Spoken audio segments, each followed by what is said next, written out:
Soomaaliya waxay u baahan tahay Ciise Masiix. Waa mawduuceena maantay. Waa maxay sababta ay Soomaaliya ugu baahan tahay Ciise Masiix? Dilal qorshaysan, qaraxyo, dabna siyaasadeed, dagaalo, caruur la xaday, dumar la kufsaday, iyo tacdiye ka baxsan bini'aadanimada ayaa ka dhaca mar waliba dalka, iyagoo galaafta nolosha iyo nafaha dad badan oo ka mid ah haldoorada, halyeeyada iyo hormuudka ummadda Soomaaliyeed.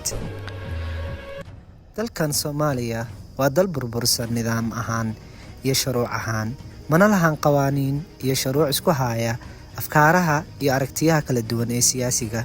Soddonkii sano ee lasoo dhaafay, dalka Soomaaliya waxaa ka dhacay weerar qarsoodi ahaa, dilal qorshaysan oo lagu fuliyey aqoon-yahano, ganacsato iyo caruur Soomaaliyeed. Waxaa sidoo kale ka dhacay kufsiga caruurta yaryar iyo hooyooyinka Soomaaliyeed, beegsiga haldooro bulshada u adeegayay, tacdiyo, falal ka baxsan lidina ku ah curdiga bini'aadanimada. Inta badan dilalkaas iyo weerarada waxaa ka dambeeya koox-diimeedyada ka dagaalama dalka Soomaaliya sida Al-Shabaab iyo Daacish, iyagoo fursad weyn u arkay in Allah uu baneeyay isqarxin naf hur ah iyo daadinta dhiigga ummad aan waxba galabsan. Haddaba waa maxay dhibaatada ummadda Soomaaliyeed haysata, halkayse salka ku haysaa? الله أحق أن تخشوه فالله أحق أن تخشوه إن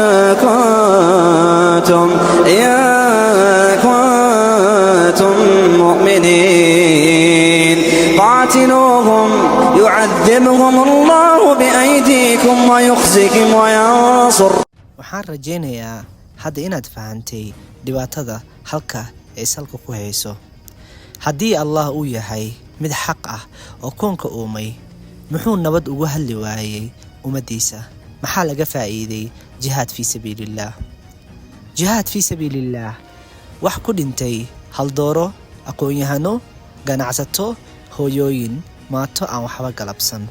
4 sano ee lasoo dhaafay waxaa dalka ka dhacay dilal qorshaysanaa oo lala beegsaday xubno muhiim u ahaa bulshada, waxaana badankooda loogu tuhmayaa xukuumaddii madaxweyne Farmaajo. Dadkii dilalka qorshaysanaa oo salka ku hayay qabiilka lagu dilay waxaa ka mid ahaa Wasiir Siraaji, Taliya Cabdixakiin Dhagajoon, Almaas Elman iyo Injineer Yariiso, Ikraan Tahliil, oo midkoodna uusan cadaalad helin. Haddaba qabiilkii qabyaalada maxaa laga faa'iiday? Bal maxaa laga faa'iiday ka qaybinta ummadda Soomaaliyeed? Maxaa laga faa'iiday 4.5? Maxaa ummadda kala sareysiiyey? Maamuladii iyo madaxdii soo maray dalka waxaa masiirka dalka iyo dadka kala weynaa qabiilka iyo qabyaalada.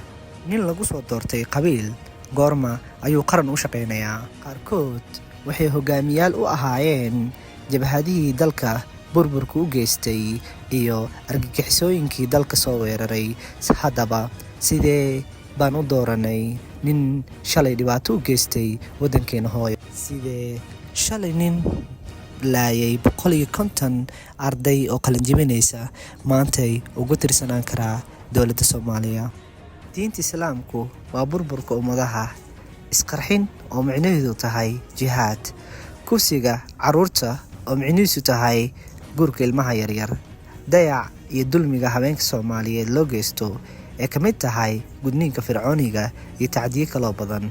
Diinta Islaamku haddaba ma nabad baa? Haddaba halkee nabadda ka doonanaa?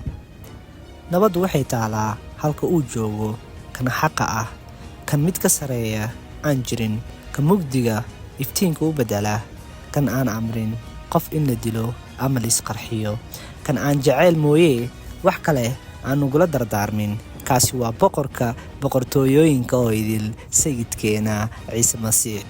Ciise Masiix wuxuu yidhi, ha caroonina haddii walaalkiina dhabanku idinka dharbaaxo, dhabanka labaad u dhiiba.